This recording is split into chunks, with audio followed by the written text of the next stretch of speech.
నమస్తే, నేను మధు. పులివెందులకు దగ్గరలో ఉన్న నందీశ్వరాలయం ప్రారంభోత్సవానికి జగన్మోహన్ రెడ్డి వెళ్లిన విషయం అందరికీ తెలిసిందే. అయితే అక్కడ పూజలో పాల్గొన్న జగన్మోహన్ రెడ్డి యొక్క ప్రవర్తన సరిగా లేదంటూ ప్రజలు కూడా ఫైర్ అవుతున్నారు. మరి జగన్మోహన్ రెడ్డి ప్రవర్తన గుడిలో ఎలా ఉంది, మరి ప్రజలంతా ఫైర్ అవడానికి గల కారణాలేంటి, ఈ రోజు మనం తెలుసుకుందాం. ప్రస్తుతం మనతో పాటు ఉన్నారు సీనియర్ జర్నలిస్ట్ సిఎస్ రావు గారు. వారిని అడిగి మరిన్ని విషయాలను తెలుసుకుందాం. నమస్కారం సార్. సార్, జగన్మోహన్ రెడ్డి గారు నందీశ్వరాలయం ప్రారంభోత్సవానికి వెళ్లారు, అక్కడ పూజలో కూడా పాల్గొన్నారు. కానీ అక్కడ అదంతా చూస్తుంటే, అంటే జగన్మోహన్ రెడ్డి గారి తీరంతా చూస్తుంటే ప్రజలందరూ ఫైర్ అవుతున్నారు. ఎందుకు సార్? ఇప్పుడు ఆయన ఒకటి తలిస్తే దేవుడు మరొకటి తలిసినట్టు అనిపిస్తుంది. పులివెందుల నియోజకవర్గం వేంపల్లి మండలంలో అనుకుంటా జరిగింది నందీశ్వరాలయం. సరే, వెళ్ళాడు, బాగానే ఉంది. ఆయన ఎమ్మెల్యే కాబట్టి పిలిచారు, వెళ్ళారు. సహజంగా ఏంటంటే హిందూ సాంప్రదాయంలో పూర్తిగా, అంటే నాకు కొంతవరకు తెలుసు, నాకు తెలిసినంత వరకు నేను చెప్తాను. నేను కూడా కొన్ని పూజలు చేయించినప్పుడు ఎలా చేసేవాళ్ళు, కొన్ని పూజలు శూద్రులు చేయకూడదు అసలు.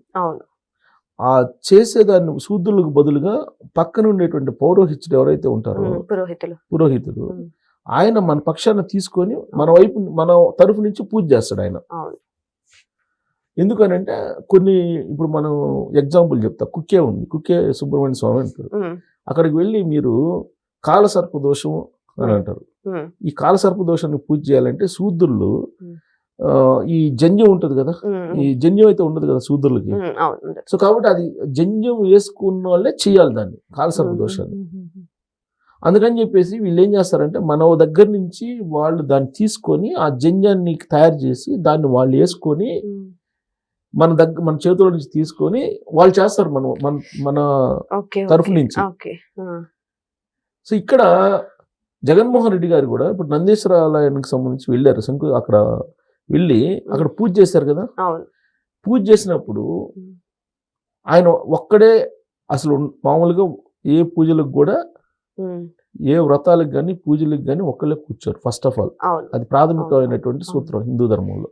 అప్పట్లో రాముడు కూడా సీత బంగారు విగ్రహాన్ని పెట్టుకొని ఆయన చేశాడు. ఇది పురాణాలు చెప్తున్నాయి. ఓకే, రామాయణం చెప్తున్నాయి.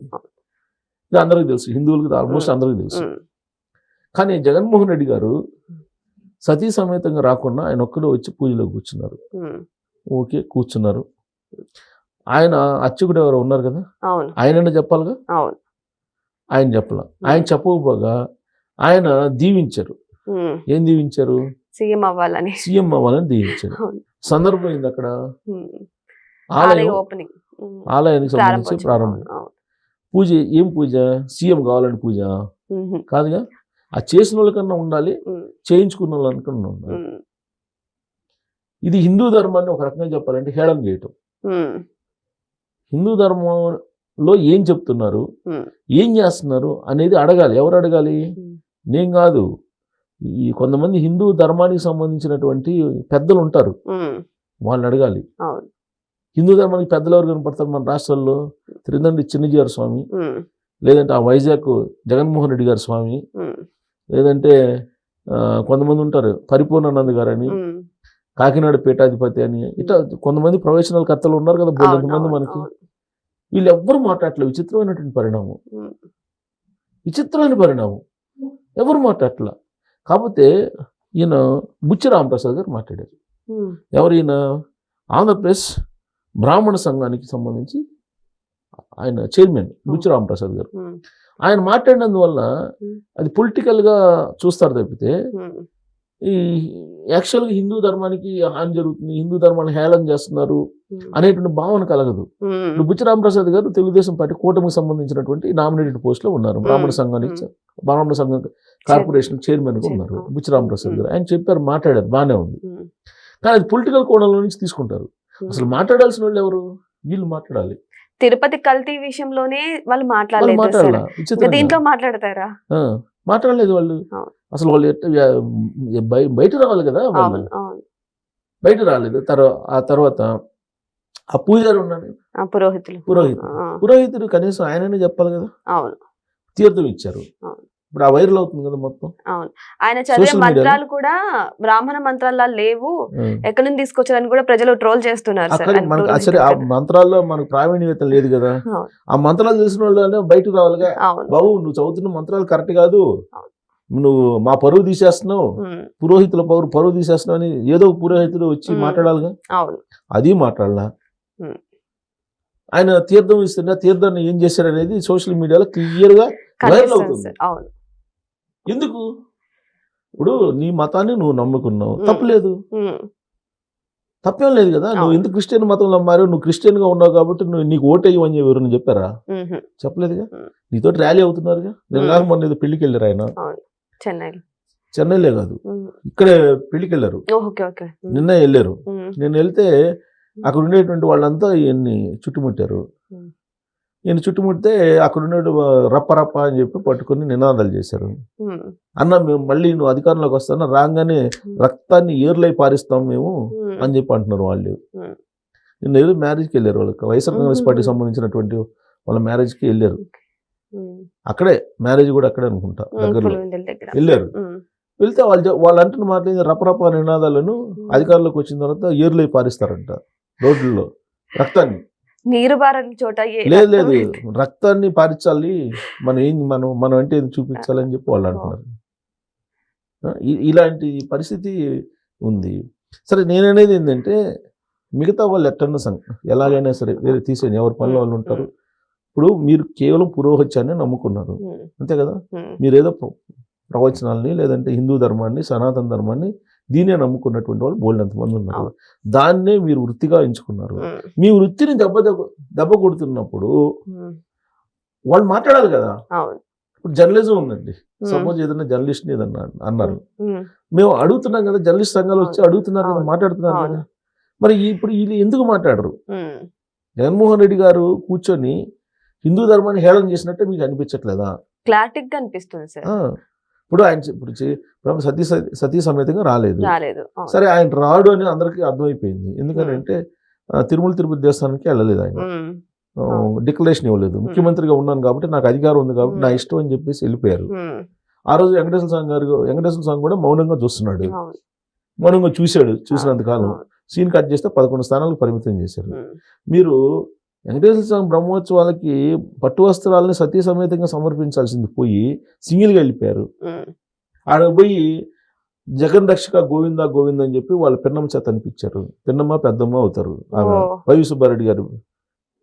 స్వామివారిని కొలచాల్సిన చోట అదే పైగా లోపల గర్భగుడి దగ్గర తులాభారం వేస్తారు కదా, ఆ తులాభారంలో ఒకవైపు ఈయన కూర్చోబెట్టి రెండో వైపు ఏదో బెల్లం పెట్టేసి జగన్ రక్షక గోవింద గోవింద అంటూ ఆవిడ అంటుంటే ఆ వీడియో ఇప్పుడు కూడా ఉంది కదా, తిరుగుతుంది, సోషల్ మీడియాలో ఉంది. ఇంతకు ముందులాగా పేపర్లో రాస్తే కొన్ని రోజులు మర్చిపోతారని లేదు కదా, ఉంది, అది ఉంది. ఇప్పుడేమో టెంపుల్కి వెళ్ళి ఆయన ఆ పని చేశారు. ఆయనేమో పురోహితుడేమో నువ్వు సీఎం కావాలని ఆయన చేస్తాడు. అందరేమో అక్కడ జేజేలు పలుకుతారు. అంటే తప్పులే, నేనంటూ అభిమానం, ఓకే, అభిమానం ఉంటుంది ఎవరికైనా, అభిమానిస్తే తప్పేం లే. ఇప్పుడు నా కులము నా మతము అనేది ప్రతి వాళ్ళకు ఉంటుందండి. బై బర్తే అవి మనకు తెలియకుండా వచ్చేస్తాయి ఎవరికైనా సరే, తప్పే ఉంది. పరమతాన్ని గౌరవించాలి కదా. అంతే. స్టాలిన్ ఉన్నారండి, తమిళనాడులో స్టాలిన్ ఉన్నారు సీఎం, ఆయన క్రిస్టియన్, ఆయన వెళ్ళడు హిందూ టెంపుల్ కి. ఎవరు అడుగుతున్నారు? క్రిస్టియన్ కాబట్టి ఆయన క్రిస్టియానిటీగా ఉంటున్నారు, తప్పలేదు. ఎందుకు? ఇప్పుడు పోయినసారి ఆయన స్వరూపానందేంద్ర తీసుకొచ్చి కృష్ణా నదిలో ముంచారు, జెన్నింగ్ కట్టేసి జంజి వేశారు. జంజి వేసి మేము హిందువుల్లో మార్చాము ఇవన్నీ అని చెప్పి ఆయన అదేదో పిండ ప్రధానం ఏదో చేయించారు. తర్వాత ఏదో ఆయన తర్వాత కూడా మళ్ళీ అదేదో పూజలు కూడా చేశారు.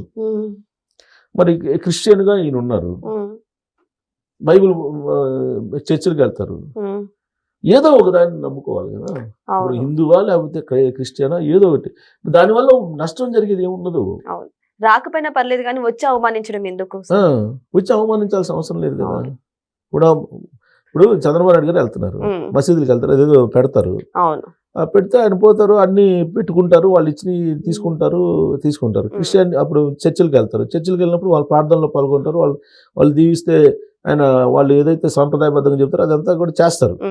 ఇక మీరు చేయాలి కదా. మీరెందుకు తీర్థం ఇస్తే తీర్థానికి కింద వస్తారు?